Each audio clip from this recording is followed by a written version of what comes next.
SBI travel card কি বাধ্যতামূলক visa করার জন্য? ভারতীয় ভিসা অনেকে প্রশ্ন করছে, বা অনেকে বলছে যে খুলনাতে গেলে এসবিআই ট্রাভেল কার্ড না নিলে তারা ফাইল জমা নিচ্ছে না। মানে $150 প্রায় 21,000 সামথিং, 21,500 টাকা, প্রায় 500 টাকা খরচ হয়, 21,500 খরচ হয়।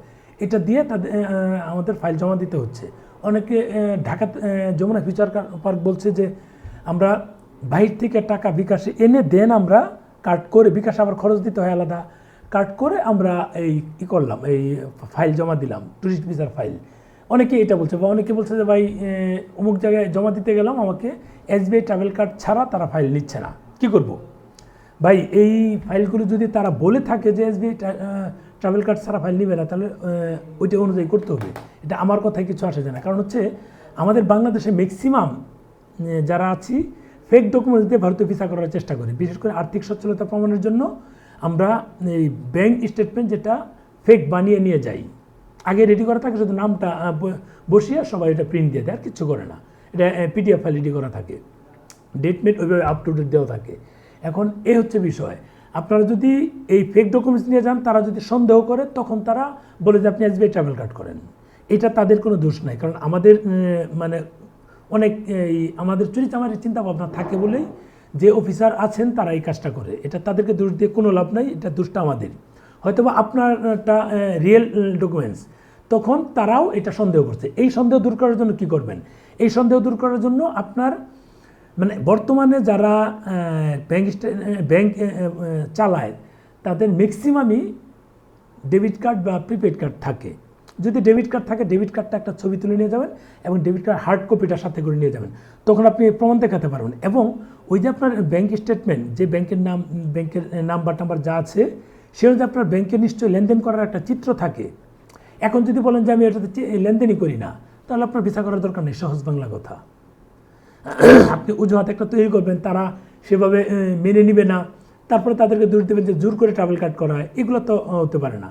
তারা যেটা করে আমাদের মঙ্গলের জন্য করে, ভালোর জন্যই করে। সহজ বাংলা কথা। আগে মনে করতাম যে তারা এটা ওভার অ্যাক্সেস করছে। হ্যাঁ, তাদের ব্যবহারটা খারাপ, এটা মানে আপনার সাথে যেভাবে কথা বলা দরকার, তারা তো সার্ভিস দিচ্ছে, আমরা তাদের জন্য ভিক্ষা করতে যাচ্ছি না। সব অফিসার না, কিছু অফিসার এটা মানে গেলাম বিরক্ত বোধ করছে।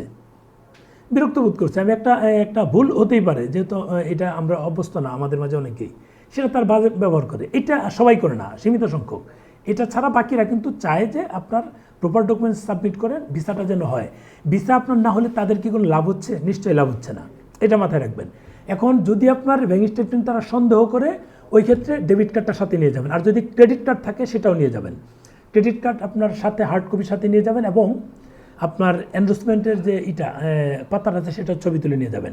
ক্রেডিট কার্ড, ডেবিট কার্ড যাই দেন, আপনার যে পিছনে যে পিন নাম্বারটা আছে 3টা ডিজিটের, সেটা সবসময় মুছে যাবেন। আর আপনার নাম্বার যেটা থাকবে লাস্টের 4টা ডিজিট নিশ্চয়ই মুছে ফেলবেন, কলম দিয়ে মুছে ফেলবেন। এই করেন, তাহলে মানে যদি ব্যাঙ্ক স্টেটমেন্ট নেন, তখন আপনার ডেবিট কার্ডগুলো সাথে নিয়ে যাবেন, তাহলে তারা ঝামেলা করবেন। আর ব্যাঙ্ক স্টেটমেন্ট মিনিমাম 30,000 টাকা রাখবেন, এর নিচে রাখবেন না।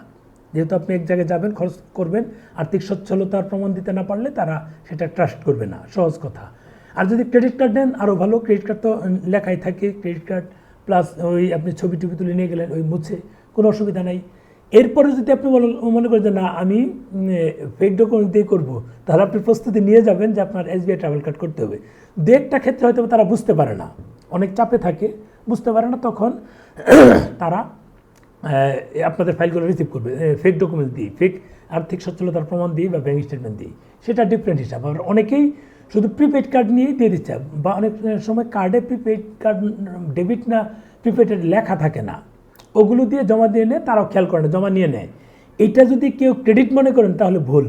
আপনি বললেন যে আপনার কার্ড নিয়ে জমা দিয়েছেন, প্রিপেড কার্ড বা ডেবিট কার্ড দিয়ে আপনার ভিসা হয়েছে, আপনারটা দেখে অনেকেই যাবে, গিয়ে দেখবে তাদের ফাইলটা জমা নিচ্ছে না, তখন এই লাইবিলিটিকে আপনি নেবেন। কাজে যেটা সঠিক তথ্য সেটাই শেয়ার করবেন। ভুল তথ্য শেয়ার করে নিজেকে জ্ঞানী হিসেবে জাহির করার কোনো প্রয়োজন আমি মনে করি না। ভালো থাকবেন, শেয়ার দেন ভিডিওটা।